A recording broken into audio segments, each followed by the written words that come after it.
પુસ્તક ગામડાની વહારે પ્રકરણ 8 મંછાભૂત.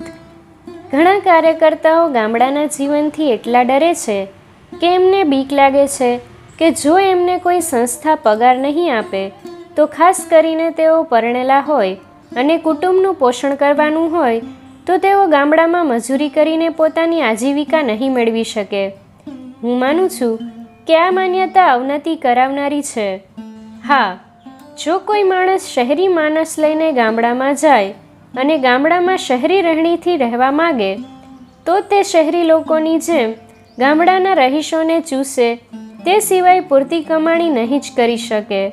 પણ કોઈ માણસ ગામડામાં જઈને વસે અને ગામડાના લોકોની ઢબે જ રહેવાનો પ્રયત્ન કરે તો એને પરસેવો પાડીને આજીવિકા મેળવતા કશી મુસીબત ન આવવી જોઈએ.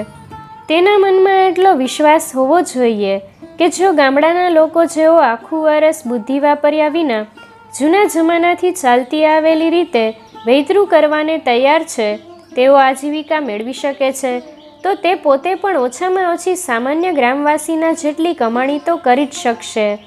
આટલું તે એક પણ ગ્રામવાસીનો રોટલો છીનવી લીધા વિના કરશે, કેમ કે તે ગામડામાં મફતનું ખાનાર તરીકે નહીં પણ કંઈક પણ ઉત્પન્ન કરનાર તરીકે જશે. કાર્યકર્તાનું કુટુંબ જો સામાન્ય કદનું હોય તો તેની સ્ત્રી અને બીજું એક માણસ આખો વખત કામ કરનાર હોવા જોઈએ. આવા કાર્યકર્તામાં તત્કાળ ગ્રામવાસીના જેટલું શરીરબળ નહીં આવી જાય, પણ જો માત્ર મનમાંથી સંકોચ અને ભય કાઢી નાખશે તો શરીરબળના અભાવની ખામીને તે પોતાની બુદ્ધિથી પૂરી કાઢશે. તેનો બધો વખત ગ્રામવાસીઓની સેવામાં રોકાઈ જાય એટલે અંશે તેઓ તેનું કામ વધાવી ન લે તો તે કેવળ તૈયાર માલનો વાપરનાર જ નહીં રહે, પણ કંઈક નવી નવી વસ્તુઓ પેદા કરતો હશે. તેનો બધો વખત સેવા કાર્યમાં રોકાઈ જશે ત્યારે તેના પ્રયત્નથી ગ્રામવાસીઓ જે વધારાનું ઉત્પાદન કરશે તેના પર કમિશન મેળવવા જેટલી મહેનત તેણે કરી જ હશે. પણ ગ્રામ ઉદ્યોગ સંઘના આશ્રય તળે જે થોડાક મહિનાથી ગ્રામ સેવાનું કામ ચાલે છે તેટલામાં મળેલો અનુભવ બતાવે છે કે લોકો એ કામને બહુ જ ધીમે ધીમે વધાવી લેશે અને ગ્રામ સેવકે ગ્રામવાસીઓની આગળ સદૃઢ અને પરિશ્રમના નમૂનારૂપ બનીને રહેવું પડશે. એ તેઓને માટે સારામાં સારો પદાર્થપાઠ થઈ પડશે. અને જો ગ્રામસેવક દૂરથી પૂજવાનો આશ્રયદાતા બનીને નહીં પણ ગામડાનો જ માણસ બનીને રહેશે તો એ પદાર્થપાઠની અસર મોડી વહેલી થયા વિના નહીં જ રહે. તેથી સવાલ એ છે કે ગ્રામસેવક તેણે પસંદ કરેલા ગામડામાં આજીવિકા અપાવે એવું શું કામ કરી શકે? ગ્રામવાસીઓ મદદ કરે કે નહીં તો પણ તે અને તેના કુટુંબીઓ ગામડાની સફાઈ કરવામાં કેટલોક વખત આપશે અને જેટલી દવા વગેરેની મદદ આપવાની તેની શક્તિ હશે તેટલી તે આપશે.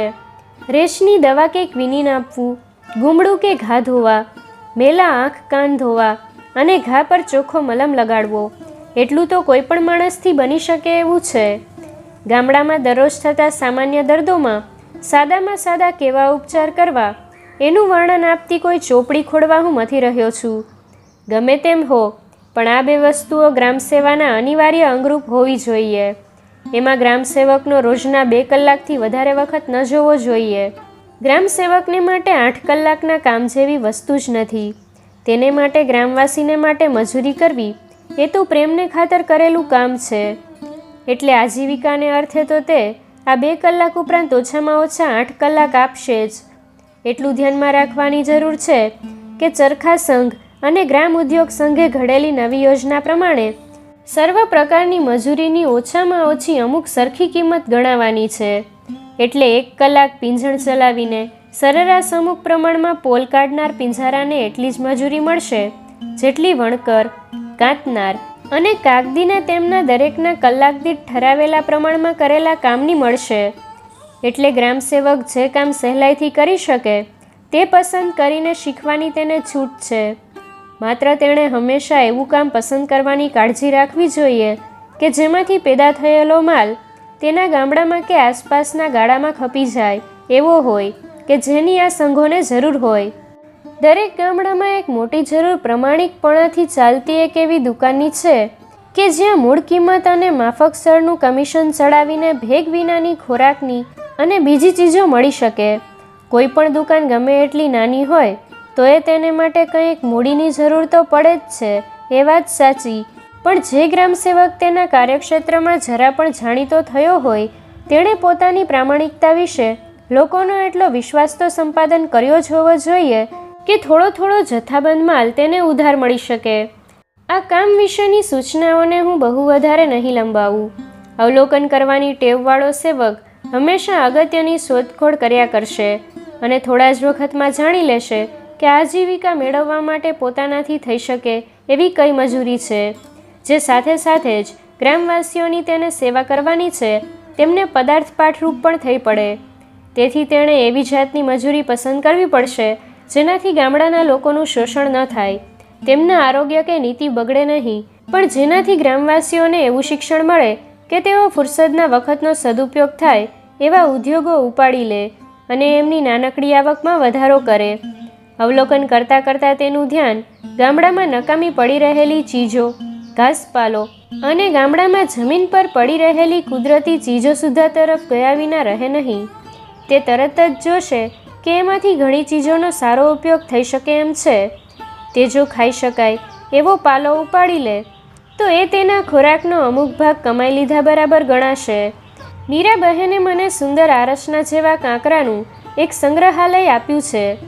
એ કાંકરા જેવા છે એવા પણ અનેક કામમાં આવે છે અને જો મારી પાસે ફુરસદ હોય અને એના વિવિધ આકારો ઘડવાને સાદા ઓજારો ખરીદવામાં હું થોડાક પૈસા રોકું તો તેને થોડા વખતમાં બજારમાં વેચાઈ શકે એવા બનાવી દઉં. કાકા સાહેબને વાંસનો નકામો પડેલો છોલ આપવામાં આવેલો હતો. એનો ઈંધણ તરીકે જ ઉપયોગ થવાનો હતો, પણ કાકા સાહેબે તો સાદા ચપ્પુથી ઘડી ઘડીને કેટલાકની કાગળ કાપવાની છરી બનાવી અને કેટલાકના ચમચા બનાવ્યા. આ બંને વસ્તુઓ મર્યાદિત પ્રમાણમાં બજારમાં વેચાઈ શકે એવી છે. મગનવાડીમાં કેટલાક સેવકો ફુરસદનો વખત નકામાં પણ એક બાજુ કોરા કાગળમાંથી પરબીડિયા બનાવવામાં ગાળે છે. ખરી વાત છે કે ગામડાના લોકો છેક જ હતાશ થઈ ગયેલા છે. તેમને શંકા આવે છે કે દરેક અજાણ્યો માણસ તેમના ગળા રહેસવા માગે છે ને તેમને ચૂસવા સારું જ તેમની પાસે જાય છે. બુદ્ધિ અને શરીર શ્રમનો સંબંધ તૂટી જવાને લીધે એમની વિચાર કરવાની શક્તિ બહેર મારી ગઈ છે. એમના કામના કલાકોનો તેઓ સારામાં સારો ઉપયોગ કરતા નથી. એવા ગામડામાં ગ્રામસેવકે પ્રેમ અને આશા લઈને પ્રવેશ કરવો જોઈએ અને મનમાં દ્રઢ પ્રતીતિ રાખવી જોઈએ કે જ્યાં સ્ત્રી પુરુષો બુદ્ધિ વાપર્યા વિના વૈતરું કરે છે અને અડધું વરસ બેકાર બેસી રહે છે, ત્યાં પોતે આખું વરસ કામ કરતા અને બુદ્ધિની સાથે શ્રમનો સંયોગ કરતા ગ્રામવાસીઓનો વિશ્વાસ સંપાદન કર્યા વિના અને તેમની વચ્ચે રહીને મજૂરી કરતા પ્રમાણિકપણેને સારી રીતે આજીવિકા મેળવ્યા વિના નહીં રહે. પણ ગ્રામસેવકનો ઉમેદવાર કહે છે, મારા છોકરા અને તેમની કેળવણીનું શું? જો એ છોકરાને આધુનિક પદ્ધતિએ શિક્ષણ આપવાનું હોય તો મારાથી કંઈ રસ્તો બતાવાય એમ નથી. એમણે નિરોગી, કદાવર, પ્રામાણિક, બુદ્ધિશાળી અને તેમના માતા પિતાએ સ્વીકારેલા નિવાસસ્થાનમાં ગમે ત્યારે આજીવિકા મેળવવાને શક્તિમાન એવા ગ્રામવાસીઓ બનાવવાના હોય તો તેમણે માતા પિતાના ઘરમાં જ સર્વાંગી કેળવણી મળશે. વધારામાં તેઓ સમજણા થાય અને પદ્ધતિસર હાથ પગ વાપરતા થાય ત્યારથી કુટુંબની કમાણીમાં કંઈક ઉમેરો કરવા લાગશે.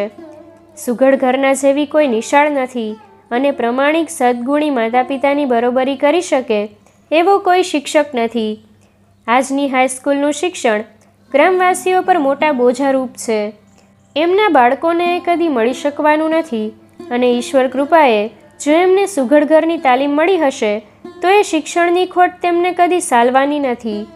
ગ્રામસેવક કે સેવિકામાં સુઘડતા ન હોય, સુઘડ ઘર ચલાવવાની શક્તિ ન હોય તો તે ગ્રામ સેવાનું સદભાગ્ય કે માન મેળવવાનો લોભ ન રાખે એ જ સારું છે.